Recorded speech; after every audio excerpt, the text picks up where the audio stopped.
Okay, then I will start right away and give you a short presentation about myself.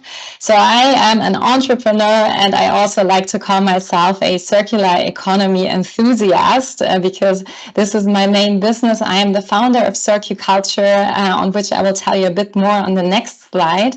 But I think what might be a bit more interesting to you is that I have been working for over 5 years as a consultant for international waste and recycling management for various companies, amongst which also PreZero. So PreZero is a large international waste management and recycling company, and they do belong to the Schwarz Group. Now, this name is maybe not familiar to you, but in Europe, we all know the supermarket chains Lidl and Kaufland, since they're very international. And so basically, I was for more than 3 years a consultant for Lidl in the supermarkets, allowing them to do projects to reduce their waste and to better recycle and valorize all the different waste types that occurred in the supermarkets. So also, for example, the food waste, the bio waste, but also other types. And I'm very happy to give you some more insights on that later on. I have an academic background in international business and operations management. And as I already said, I am the founder of Circu. So Circu, here we are all about cultivating circular economy mindsets and talents through education and experiences. So what we do is basically workshops, team buildings, and employee trainings to bring circular literacy into companies, because we all know how important circular economy is, and also for companies to be able to understand the value of it and the potential that it holds.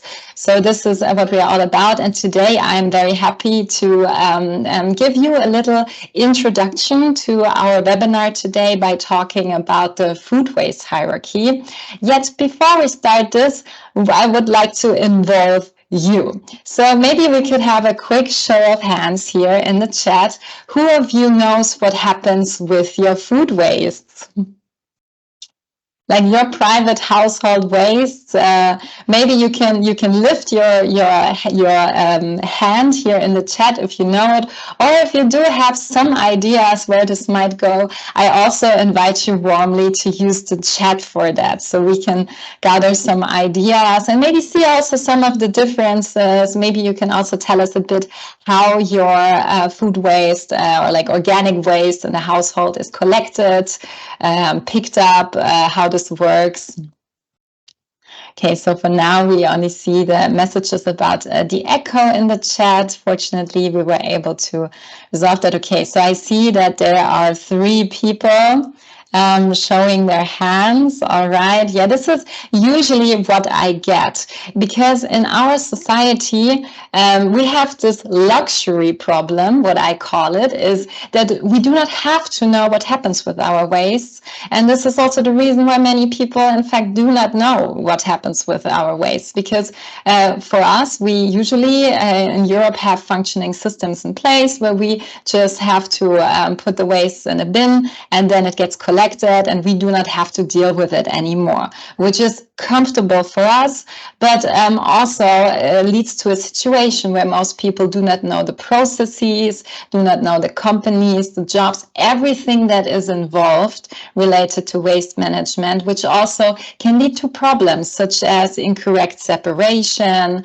and things that actually do make recycling and keeping the resources in the loop difficult. So what we have to work on is getting circular literacy to the general population. And yes, I'm very happy to be a guest here and to see what great projects are being developed also on an international level to address this issue.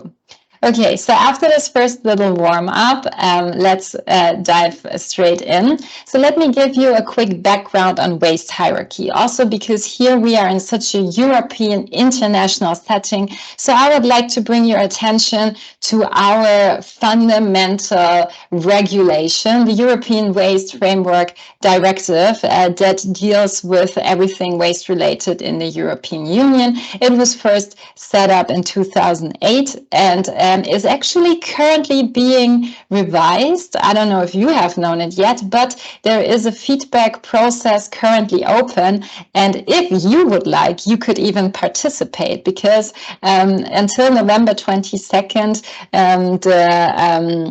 the submission that they had is open for feedback, and I invite you to navigate to this website that you will find under this link. Afterwards, you will get the slides to this presentation, so you have the links to the European Waste Framework Directive as well as to the current revision process right here. So you can also see who is interested in bringing forward their opinion regarding this new draft that also will include further measures on especially the food waste topics and textiles.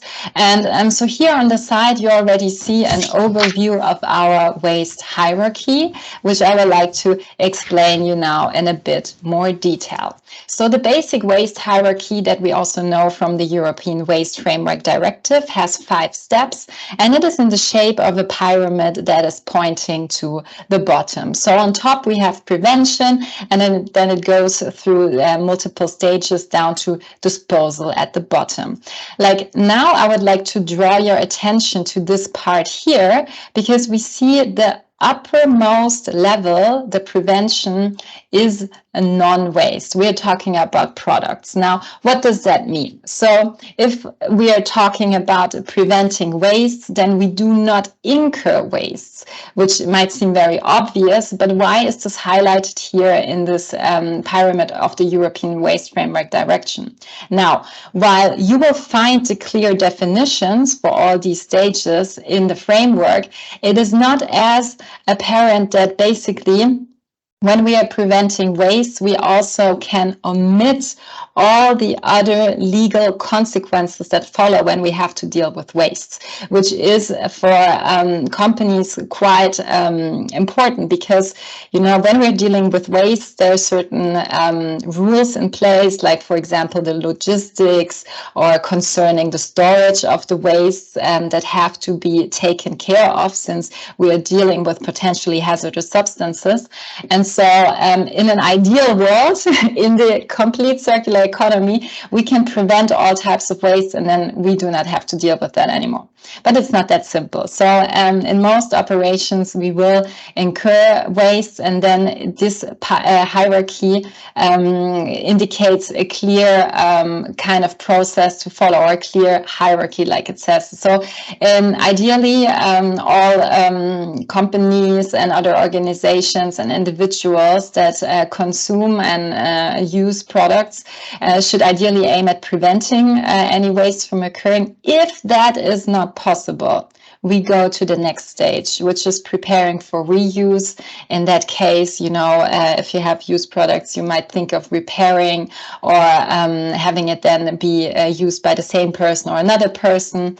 If that also is not possible, because, for example, the product that we are talking about is too damaged, then the next best option would be recycling. So here we would see that the product gets kind of disintegrated, so that the underlying material can be reused again, or can be processed into secondary raw materials to then be reinserted into the production process.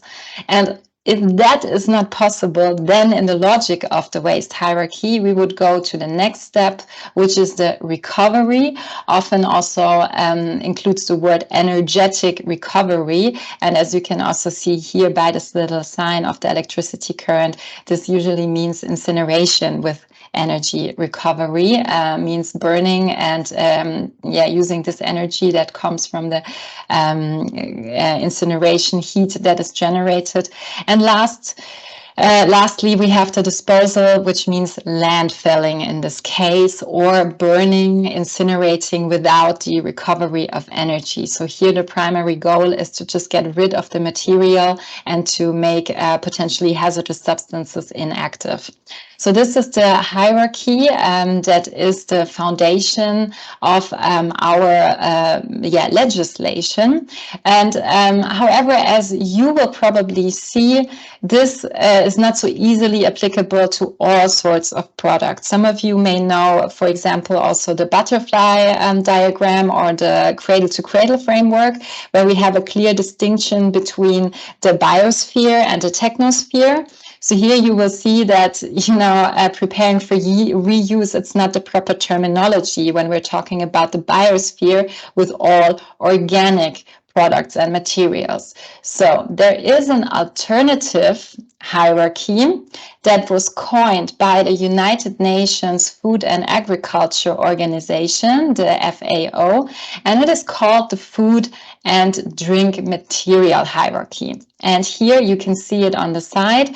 It actually includes further steps. So we have actually not just one part for prevention, but the prevention in our case here contains 3 tiers. And then also when it comes to waste, we have further specifications. And before I go into that, one more information. So this hierarchy first appeared in a report in 2014 that I also have joined you here under this link. So let's take a look at it. What do we see here? So prevention. So here we're talking about a process side prevention where there are measures put into place that prevention is kind of included in the process per se. So we do not have wasteful processes. Then what is interesting here, we have 2 stages. And I would like to take this example here to explain it of supermarket wastes. Let's assume we have, for example, fruits and vegetables or other types of food that would be in a supermarket. So, of course, the supermarket can, within this first stage, for example, already make sure that the products get sold before they reach their best buy date, because we know that in many countries there are legal frameworks that do not allow supermarkets to sell after these dates. So supermarkets can have, for example, reduction programs where on the date of the date, best before date or before, they can reduce the article in price so that it gets bought. And then we see redistribution to people. So what does that mean? So this means that if here in this case the supermarket cannot sell it, then they should make sure that they, before doing anything else in this hierarchy, they should see if anyone else, any human, can eat this food. So how is this usually done? This is usually done by working with food banks or social organizations that will take the food and then redistribute it to people. So here the question to you, maybe this is also something that can be or is currently done in school systems. If that is not possible, then here the logic would be to see if we can jump to the next level of the hierarchy, sent to animal feed. So this means that, okay, if we cannot prevent it and if we cannot kind of feed other people with it, then we should see if we can make animal food out of it, because this is a better use of this food than recycling it. So when it comes to animal food, there are many different possibilities nowadays to make use of this. So we do see, especially for example, bakery products, that they are often being used to feed cows, pigs, or chicken. Then there are also, of course, applications with insects. But let me just maybe inform you about one thing that has to be regarding animal feed. So in many countries, we have kind of anti-cannibalization laws, which means that animals cannot be fed their own species. So, for example, if bakery products like bread or others are destined to animal food, you have to make sure that in your country this is allowed, and that, for example, if the bakery products contain eggs, can you actually feed them to chickens or not? So even if you try to make something like this on a smaller scale, this is important to notify. So usually here we're talking about eggs that can be problematic and milk. So yes, or like if you have canteen waste, of course, there might also be meat or something like this. So this is something to keep in mind. However, animal food is something that can work on a small scale, like for example, with local farmers or really like smaller operations. But it can also work on a larger scale where we have longer value chains and larger companies that then maybe introduce other processes, like for example, drying the food waste and grinding it up and making kind of flour from it, or have other processes in place. However, from my experience, the longer the value chain that comes with this animal feed process, the more you also have to make sure that you do not risk any contamination, because of course we're talking about organic waste that is prone to being this foundation for bacteria to grow. So this is something that would then have to be seen in the respective process. So then if we do not have the possibility to send it to animal feed, what would be the next option within a circular economy for food and drink? So here it would be recycling. And we see here two stages. We see the anaerobic digestion or composting down here. So why do we make this distinction, and why do we see clearly that anaerobic digestion is above composting? Because oftentimes these two terms are listed together in kind of like a synonym. However, with anaerobic digestion, what we do is we bring the material to a biogas plant. And in a biogas plant, gas gets produced in this decomposition process because, as the name anaerobic says, there is no oxygen. So this bacteria will produce then methane gas, and that can then be used to burn it and make electricity. So in the anaerobic digestion, we actually have two output products. On the one hand, we do have the biogas that can be used also for fuel or like to burn as electricity. And we have the digestat, like the substrate, the solid residue that can then be used as a fertilizer. When we're talking about composting, this is an aerobic digestion. So here we have air around the process, and then we do not have this biogas. So actually here we only have one output, which here in this logic makes it fall below the anaerobic digestion. Talking about then recovery, if we cannot use anaerobic digestion, then incineration of waste with energy recovery can be in place also for food and drinks. Of course, here, if we're talking about drinks, maybe this does not make any sense because it's too liquid, so like burning doesn't make any sense. But for example, bread is very high in, has a good burning value, and also food.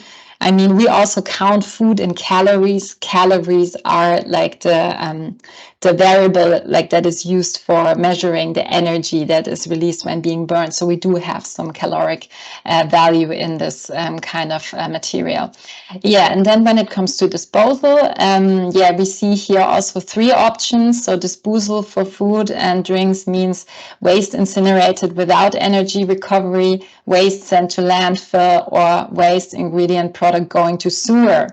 Because this is also done in certain countries and certain cultures. Here, I always like to name the food waste disposer that we see in, for example, American households. I don't know if this is maybe the case in some of the countries present here too, but they usually have in their sink kind of like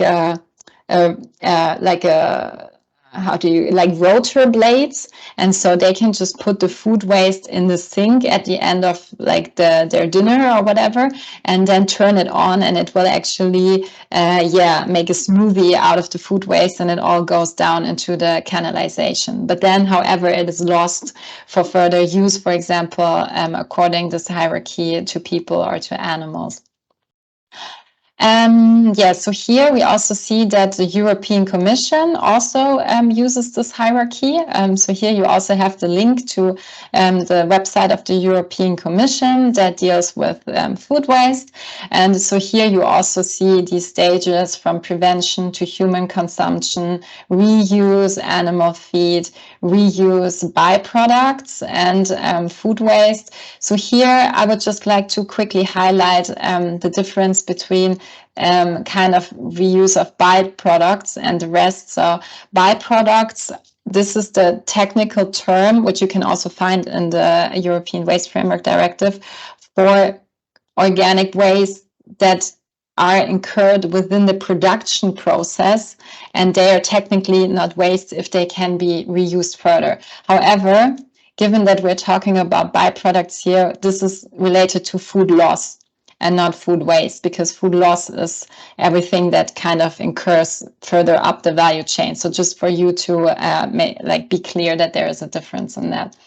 Yes, and the rest we have here also discovered. And I think I'm also nearing the end of my brief talking type. I would just quickly like to go over a bit more on recycling and recovery. So you might have asked yourself, okay, when do I actually use which treatment types? So we can have different types of organic waste from households, gastronomy, garden and parks. And so composting is best suited if we have solid structure-rich plant material that is moderately moist. Then the biogas plant is best suited for easily digestible, little structure, solid to liquid. So food wastes, like usually this is the way to go for food wastes, the biogas plant. And then if we have dry or wood-rich plant material or wood cuttings, this usually is best suited for the cogeneration plant. Now, we do have some examples for reuse as animal food. So, for example, fruit and vegetable scraps can very well be used for that. I know that, pigs, for example, pigs used to be kind of the bio-waste disposer of many households when we were still living in more rural times than bakery waste. I had already told you how this works with the animal food, so what you have to take care of, but that usually is very well suited for different kinds of animals. And then also when it comes to meat, in certain countries under certain conditions, meat waste can be processed also into dog food and other pet food. However, there are then certain regulations, like for example, regarding the storage, sometimes has to be stored cooled or frozen. So these are examples. And just last but not least, insects. So we also see it now more and more coming up that we have facilities where they use insects to recycle the organic waste. And there are actually a few advantages for that. Not just do the insects make a better job at actually decomposing the wastes, because they can actually go inside the packaging. Let's go back to the supermarket example. We do have many packaged products. Usually they have little holes in them. And so here the insects can actually go inside and eat everything very clean. Whereas nowadays we often have to use depacking machines that really technically grind and rip open any packaging. So here usually the plastic packaging then is very dirty afterwards and cannot be recycled. So insects make a better job at that actually. And also the insects themselves can then be reused to produce, for example, protein or other kind of materials that are related to, for example, their organism, like chitin, like the husk of the insect. This is also quite valuable. So far, so good. Quick outlook. Regarding the food waste hierarchy to end my discussion. So if you're interested to learn more about the food waste hierarchy, I also suggest you read this open source article that I have cited here. So here we have kind of a critical discussion of the food waste hierarchy, because what the authors of this paper say is basically, yeah, food waste hierarchy is nice and it's good to think of that. However, that does not take into consideration the respective impacts with regard to energy, water, and carbon of yes, the different stages. So basically what you see here is like the kind of the footprint of like the different stages that we have here. And why do we have always 5 parts in one pyramid? So here this relates to different sectors. So like the first one would be the primary production, then we would have manufacturing, distribution, and so on. And also there's one for private households. So this might be interesting for you as well, this paper, because it also lists very informative sources on emissions. Yes, and that is already it from my side for this short talk. Thank you very much for your attention, and I would love to stay in touch. Please feel free to add me on LinkedIn, and I'd be happy to continue the discussion. If, for example, you're interested to learn more about how supermarkets deal with their wastes or other types of questions, yes, I'm always here for you. Thank you.